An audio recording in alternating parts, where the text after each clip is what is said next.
to Books in the Biz, a podcast that looks at both the financial and operational sides of success. Please welcome our hosts, Dan Paulson and Richard Veltre. Dan is the CEO of Envision Development International, and he works with leaders to increase sales and profits through great cultures with solid operations. Rich is CEO of the Veltre Group and a financial strategist working with companies to manage their money more effectively. Now on to the podcast. Thank you, Alice. She always welcomes us in such a gracious way. Cle, how you doing? I am doing fantastic. How you doing, Dan? Good. Rich, how are you doing? Thumbs up. Thumbs up. All right.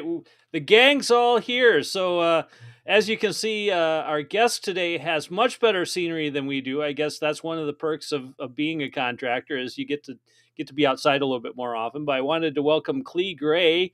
Cle from Prodigal Building Systems. How you doing? And I'm doing fantastic. Thanks for having me. We are happy to have you here because you and I, we've talked a couple times. Rich has not met you yet, but I love the fact that you're doing some interesting things in your new business. And I guess, we'll talk about that a little bit later, but why don't you explain a little bit about, what brought Prodigal Building Systems to be?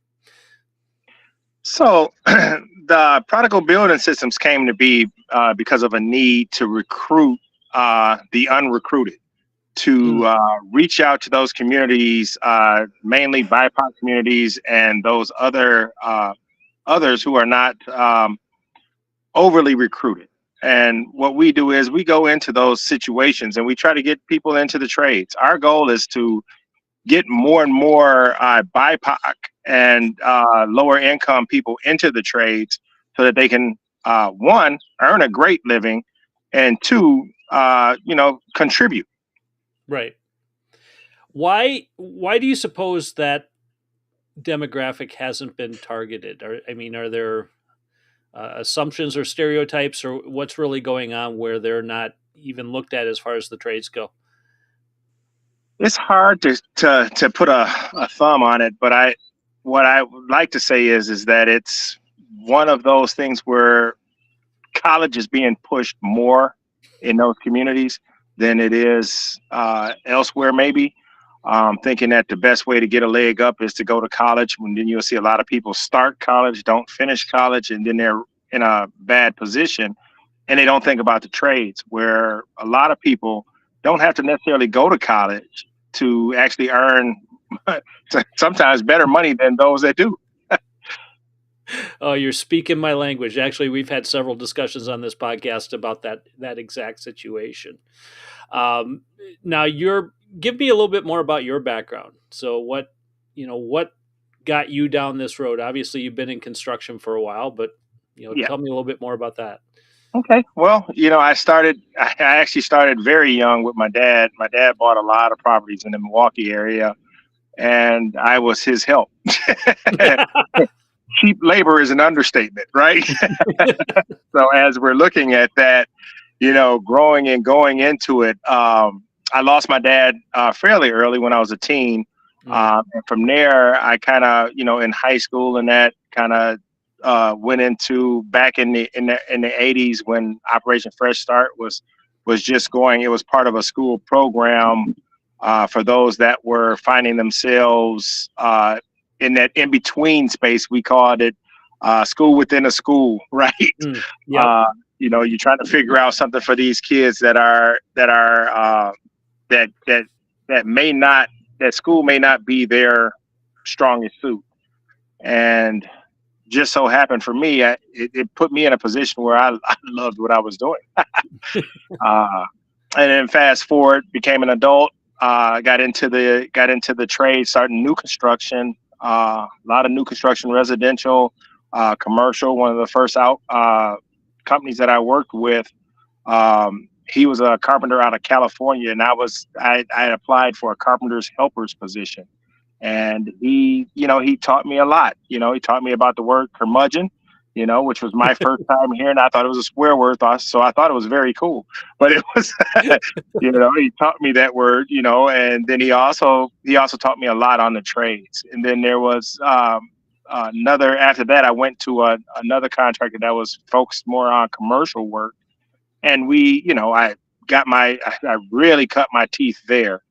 And here I am. I've worked with some other contractors, some of the biggest in the state, all across the United States, doing stuff for people. So it's been a journey. I can tell you that. And even to this day, I still tell people. In fact, I use the line, and you've heard me say this before, Dan. I'm a carpenter masquerading as a CEO. It's just one of those reverts that I fall back into. I'm much more comfortable with a hammer in my hand than I am with a keyboard. Well, I think you're a lot like a lot of other construction business owners that would rather be swinging the hammer than maybe doing some of the CEO stuff. But why don't you share a little bit about what you've seen as the transition from the guy who is, putting up the walls, installing the doors and the windows and whatnot, to now the guy who's got to tell other people to do it?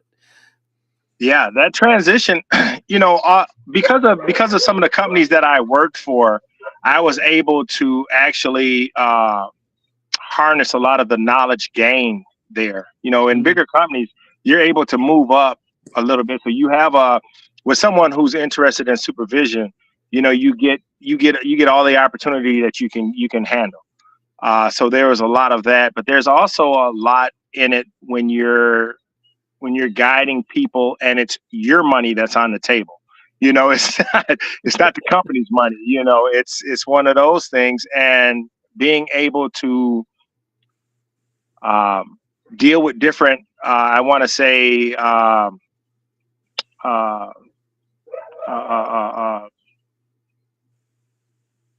I'm sorry, behavioral types, I guess, Sure. for lack of a better word. At the moment, I'm having a brain and I'm just losing it right now. But when we're talking about it, when you're dealing with these different types of people, you have to handle different people differently.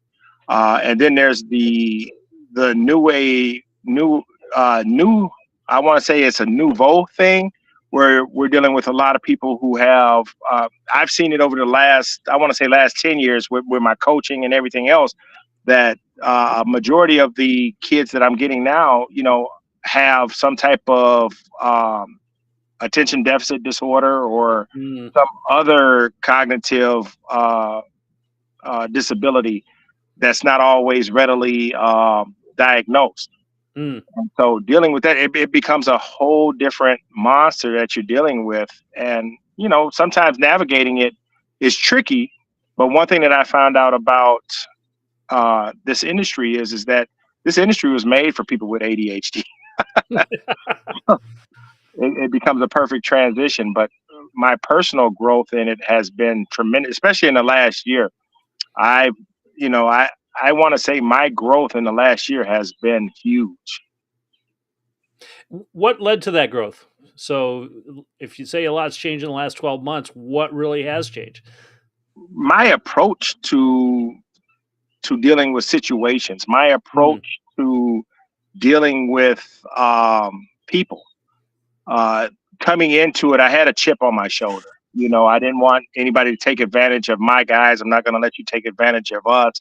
We're not going to be the little guys that you can just stomp on. And what I've learned in the last year is that I have support. I have a great support system, whether it's through ABC, Associated Builders and Contractors, or through community members. So I'm able to navigate a little bit better, knowing that I have those people behind me when I come. So now that chip on my shoulder is no longer a chip; it's more of a S on my chest. Very good. Rich, you actually come from a construction background. What questions do you have? Well, I come from a construction family. Yeah. So let's be clear. Okay. I understand how to use a hammer, but I watched the family, do a lot. I had at least 3 roofers in my family. I had a general contractor in my family, uncles galore. This was what they came out of the Navy and they went into the trades. So they started their own businesses in different areas of the, most of them in New Jersey, one of them in Massachusetts. So it used to be very easy. They used to always seem to have a flow of people that were coming up that they were able to figure out, well, that one's going to the trade, so they're going to come work for me, almost like an apprenticeship. And now it seems like it's gone a different direction. Right. And whether I'm curious to your thoughts of, is that the shortage of people that are going into it that might be, reflecting that? Is it a lack of understanding that they could go into it? Nowadays kids love their video games, right? So they all want to be video game programmers. So they don't get that, only 1% of you, only 1% of you is going to make the NFL. Only 1% of you is really going to be a notable computer programmer. So what's plan B? So Right. That's my curious question. Do you feel like the shortage is coming from just a lack of understanding, or maybe even a lack of promotion, right? In schools, I don't know. Well, I can honestly say that I want to say that it's probably a little bit of both, in that there's the lack of promotion, and there's also the lack of people understanding exactly how much you actually make as whether you're a carpenter, whether you're electrical, whether you're plumbing, or even solar. All of these things make really, really good money, even starting off. I mean, a lot of people, they'll take a sales job where they might, they'll start off where, before their commission kicks in, they might make what, $500-$600 a week, $700 a weekend, but the promise is always there. Oh, you can make up to 10 grand a week or what have you. So they'll chase that, and some people even go to school for that, and then they'll become disgruntled, right? Instead of thinking the slower pace. I know one reason why a lot of people shied away from carpentry apprenticeships was that it took too long, right? People will say, oh, it takes 7 years for you to be a journeyman carpenter, or it takes this and that. Well, it takes you that long because of the fact that you're probably going to be, during that span, you might be at 3 or 4 jobs, and this is commercial jobs during that span that are 2 years in length apiece, right? So you're going to be doing 1 or 2 things during that entire job, but you're going to be very good at what you do. But you're also going to learn. They've sped that up now, just because of the way that building, I think that with building technology and the like, we're now speeding up our processes as far as getting buildings enclosed, our framing processes, processes that used to take years now take us months, processes that we used to could count on to do. I give you an example.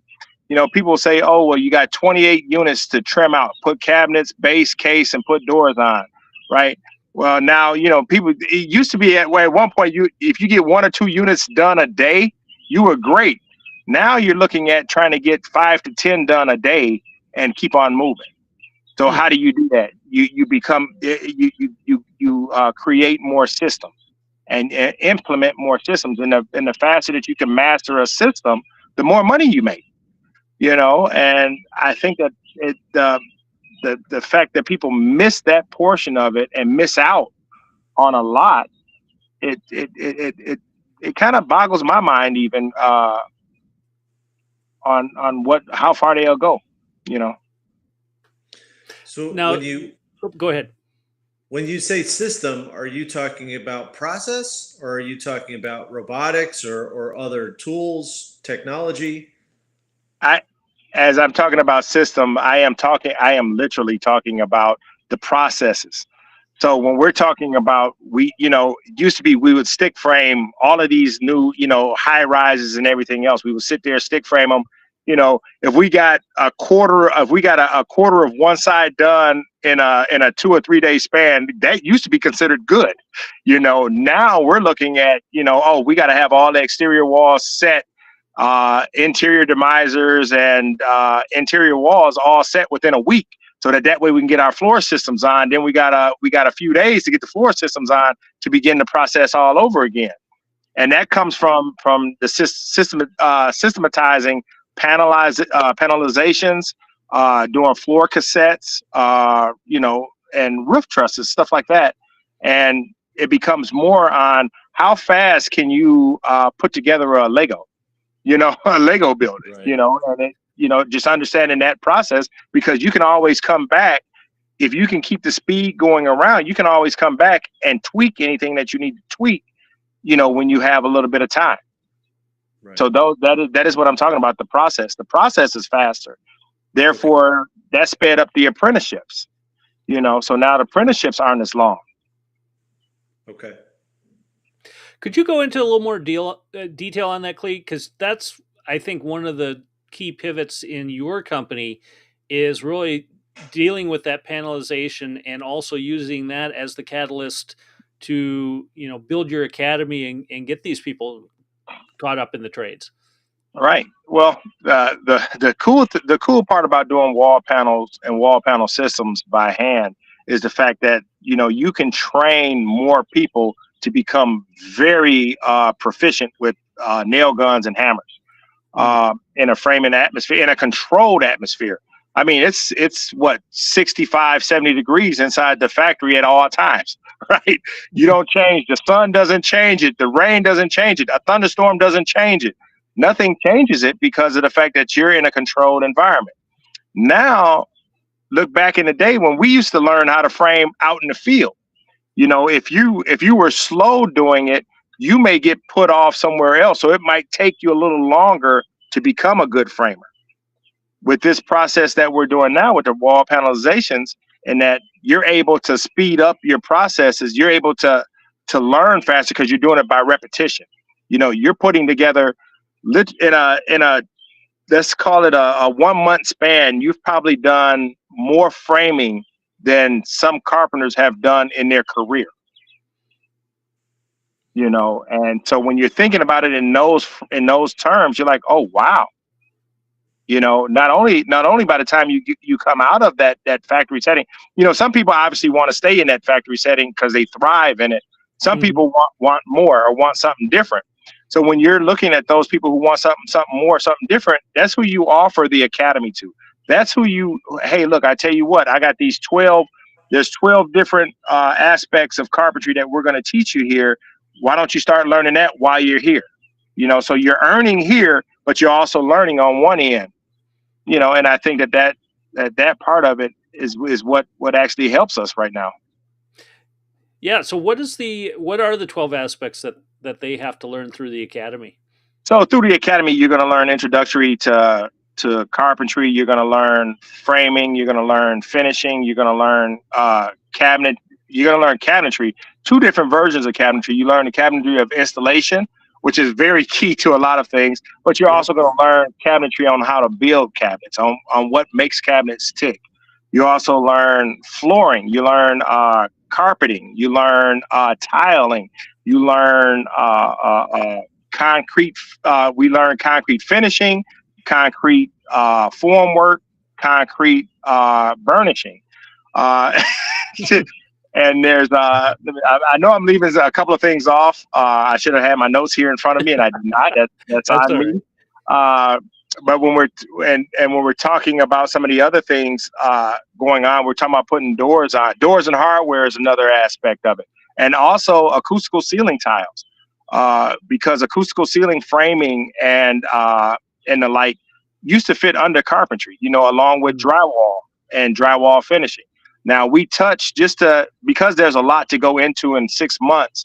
What we do is we pretty much expose the academy to it, and then try to give them a job that's a production type job where it has to be done, right afterward. So that way they're learning, and then they go right into earning a little bit and figuring out what it takes. That it's not as easy as you think, because you could be in a classroom and learning, like I give it to you, our ACT.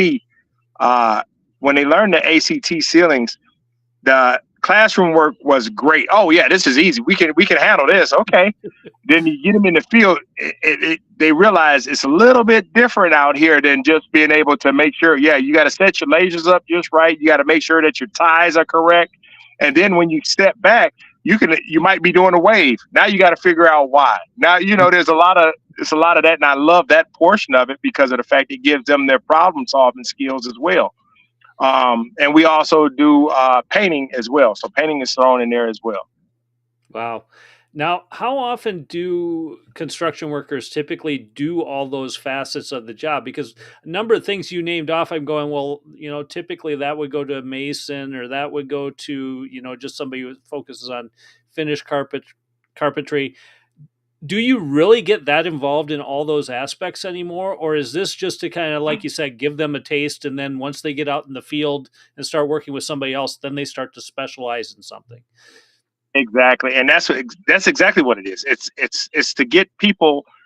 You want to find out what I want to do is what we try to do with the academy is we want to see what people are going to be good at, or what interests them, right? With the newer, I don't want to say millennial or ZY, whatever generation, it's almost like we have to cater to what they want, and how do they learn, right? Because they learn differently than I learned, and consequences were a lot differently from their raising in mine.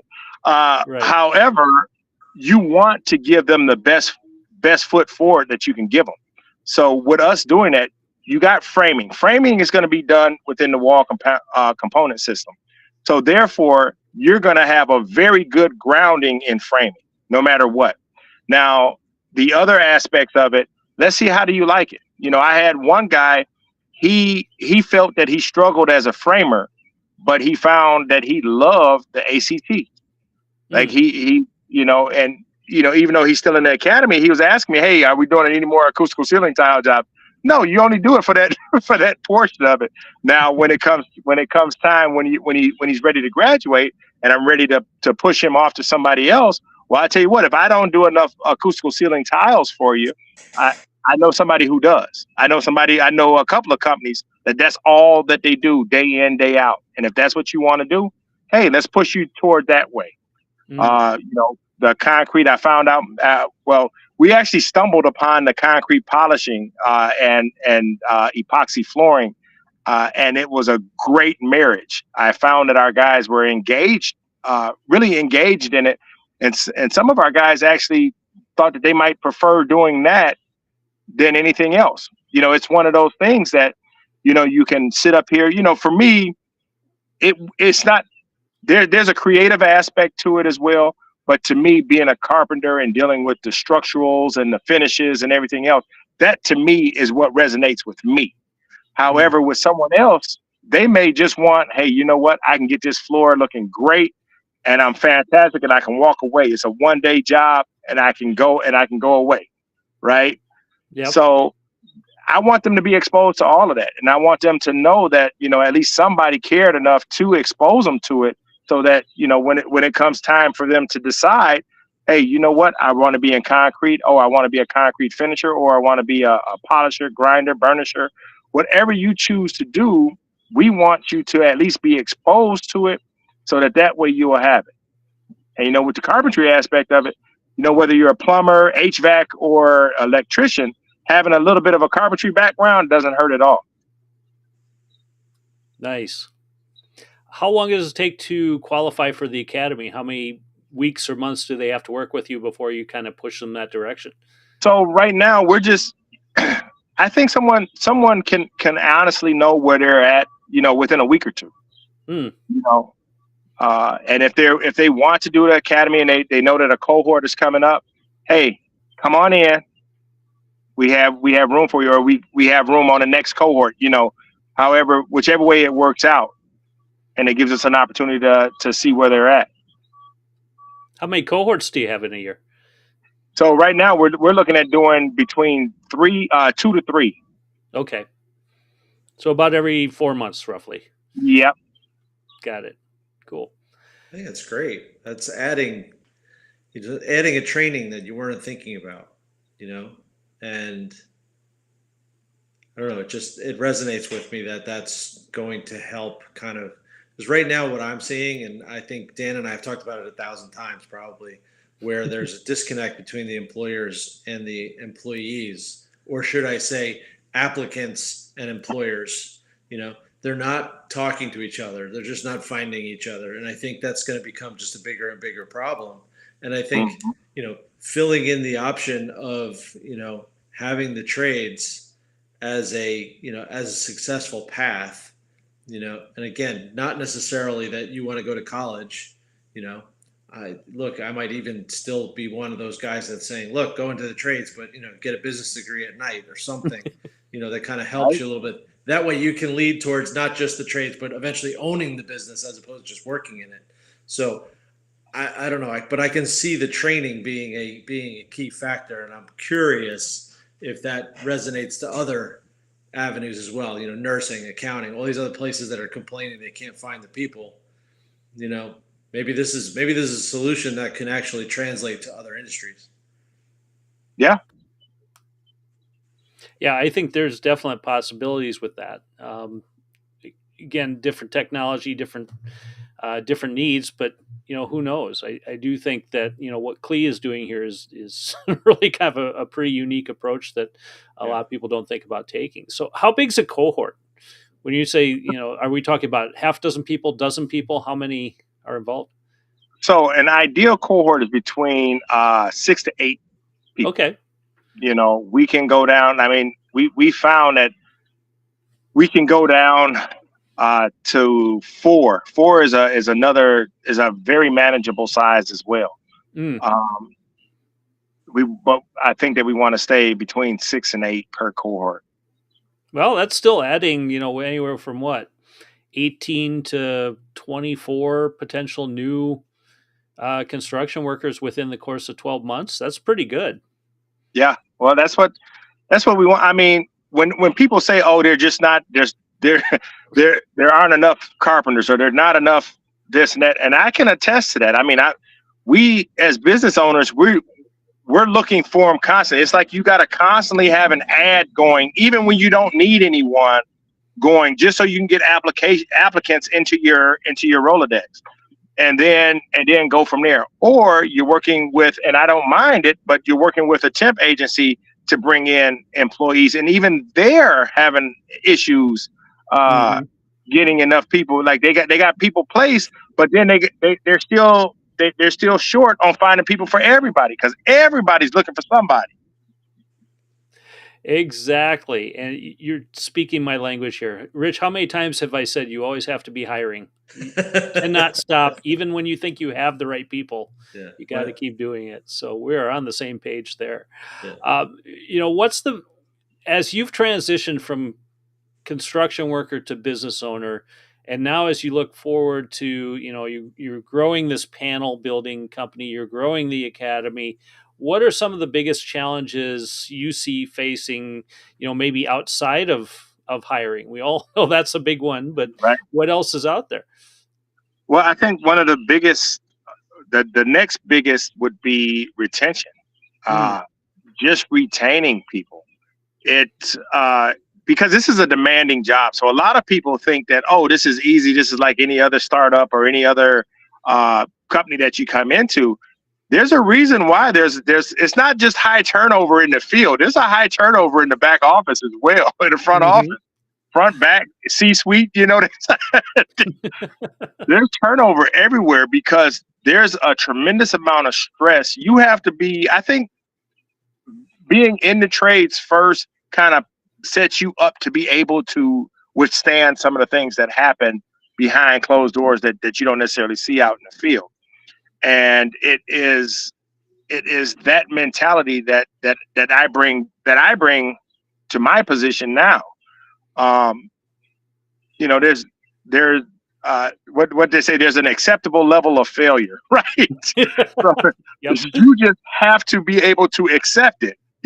Everything's not going to go the way that you planned it, right? So what is your plan if it doesn't go that way? And that's just part of it. You're always planning, you're always plotting. And I think a lot of people don't understand that aspect of it and kind of burn themselves out.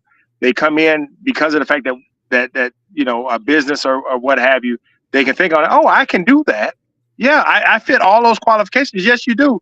But then when you get into the thick of it, it's a little bit different. Mm-hmm. That's what changes everything, is that whole retention piece. And I do agree with you. There's so many moving parts when it comes to construction, and that combined with deadlines and everything else, it can be a very stressful position. So it is a bit of a challenge. Rich, do you have any other questions that you have on top of mind here? No, I think he answered everything. I'm pretty satisfied over here. Well, I don't know if we can help you out in New Jersey get employees, but Cle, what's the best way to get a hold of you if somebody wants to reach out? Maybe they listen to this and say, "Hey, I want to try this this academy he's got going on," or maybe I'm in Milwaukee and I want to be, become one of those panel builders that works in a factory instead of out in the cold. Right? Well, the best way to do it is by sending me an email. It's CLE at Prodigal SYS.US. Excellent. And we will definitely get that printed out so people can see it in the notes on the podcast. Rich, how do they get a hold of you? It's always the same way. Send me an email, rveltry@veltrygroup.com. And my email is too damn long, so just go to danpaulsonletsgo.com. There's a form on there you can fill out that'll get a hold of me. And Cle, thank you so much for joining us. I know it's a beautiful day out there, and it's very hard for a construction worker to sit still when they could be swinging a hammer or out building something. So we really appreciate your time on this. Thank you so much. Thank you for having me. All right, guys, take care, and we will see you again next week. All right. Thank you.